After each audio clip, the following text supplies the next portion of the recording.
chào cô chú anh chị và các bạn đã đến với kênh ẩm thực và cuộc sống. Hôm nay kênh xin chia sẻ đến cô chú anh chị và các bạn một mẫu bánh rau câu sinh nhật mới, mẫu hình vuông với hoa hồng trà nha.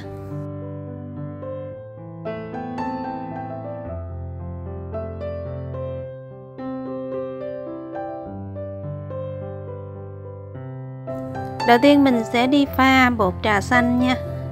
Bột trà xanh để mình đổ lá.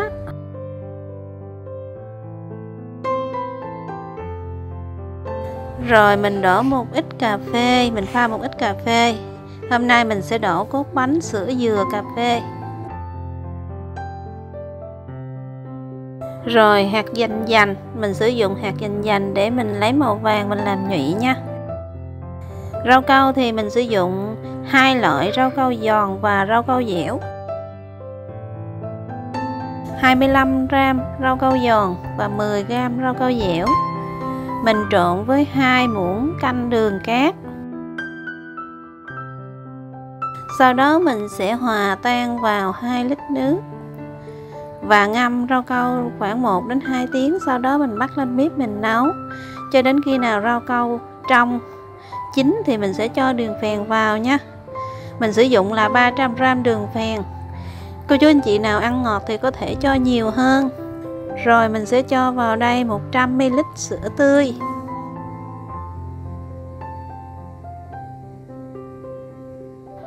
,300ml nước cốt dừa.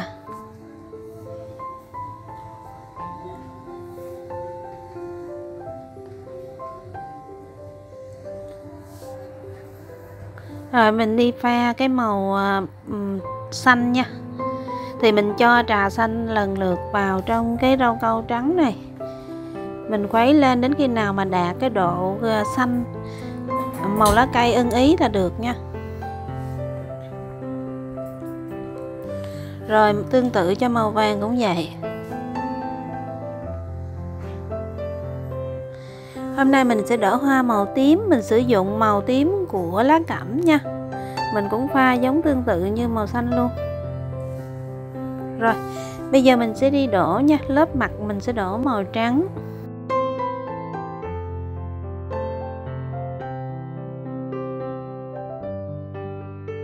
Rồi, lớp mặt mình đã đông rồi, mình sẽ dùng cái khuôn trông như thế này. Mình để vào để mình đổ 4 cái góc màu tím.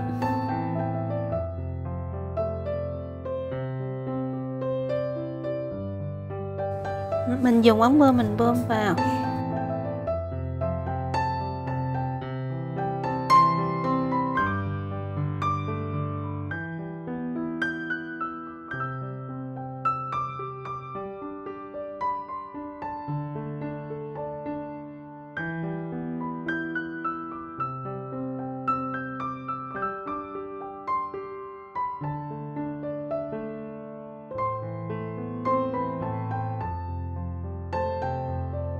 Rồi ở chính giữa thì mình sẽ cho rau câu màu trắng vào.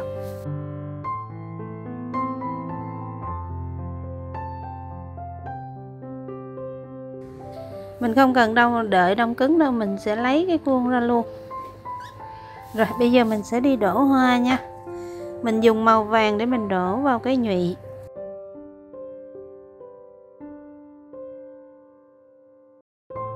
Rồi mình sẽ đổ cái cánh hoa. Có hai màu, màu trắng và màu tím.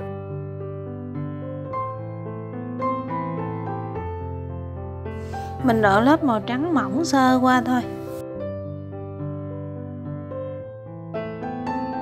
Hoa hồng trà thì cái nhụy của nó hơi nâu nâu, cho nên mình sẽ sử dụng màu của cà phê nha. Mình đổ thêm vào.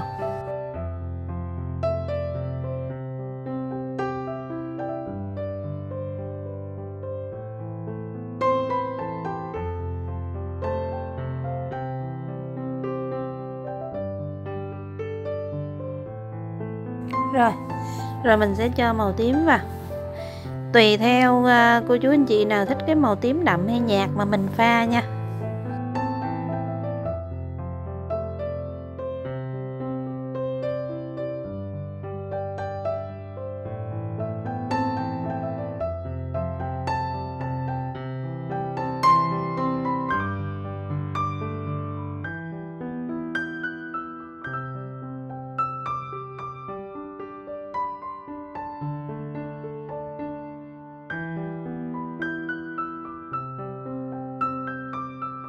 Rồi lớp kế tiếp mình sẽ đổ cà phê.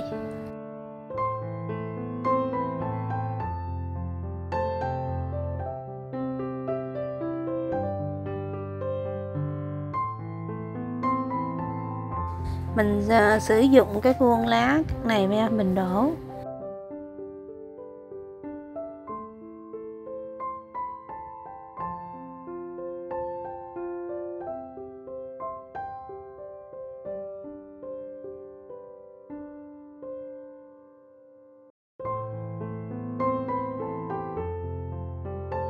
Và mẫu lá hoa hồng như thế này.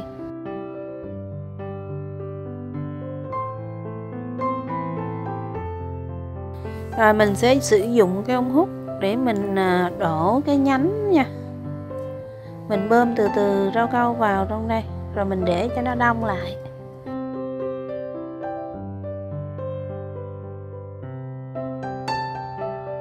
Rồi hôm nay mình sẽ sử dụng khuôn chữ này để mình đổ chữ nha.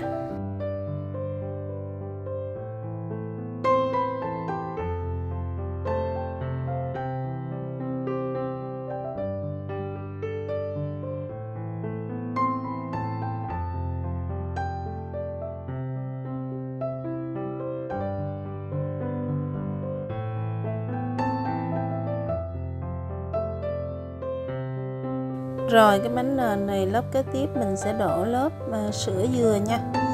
Và tiếp tục cho đến khi mà cái bánh đạt nhiệt độ cao vừa phải, ưng ý là được nha. Cứ một lớp sữa dừa, một lớp cà phê. Rồi bây giờ mình đi lấy hoa ra nha.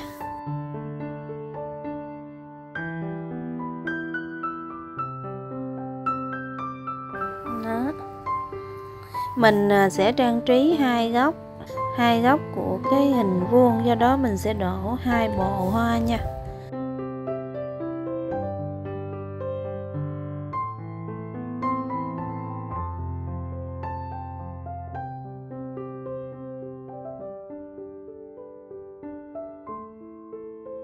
Cái phần nhánh hoa này mình chỉ cần cắt một đầu ống hút rồi mình nặn nhẹ là nó ra thôi.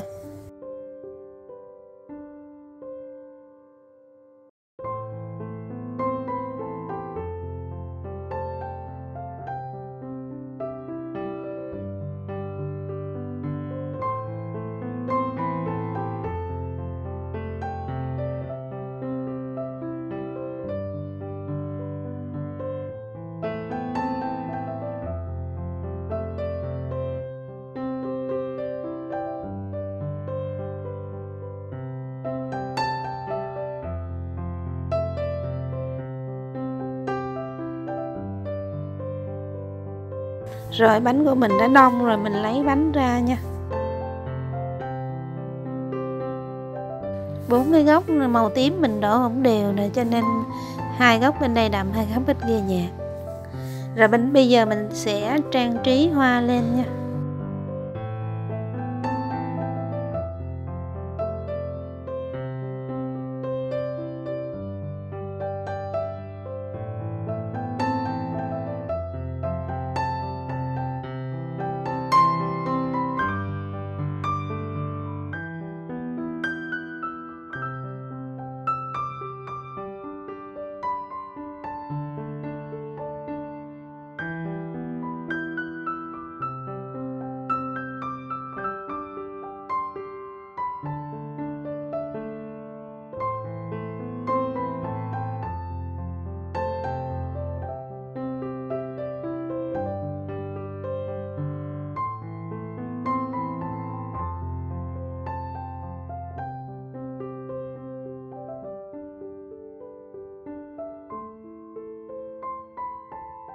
Rồi trang trí thêm một ít hoa, một ít lá vào.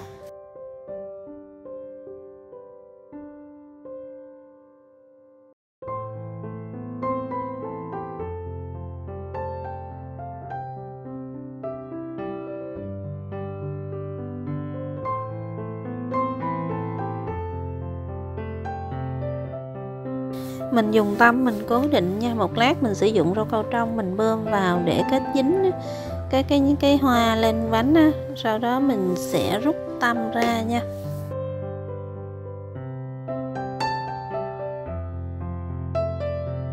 rồi sắp chữ Happy Birthday lên.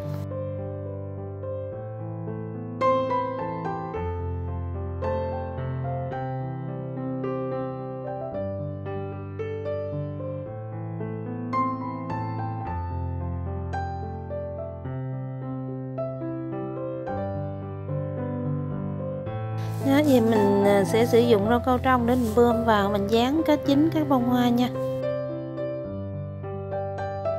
Đó, khi mà nó dính rồi thì mình sẽ gỡ tâm ra.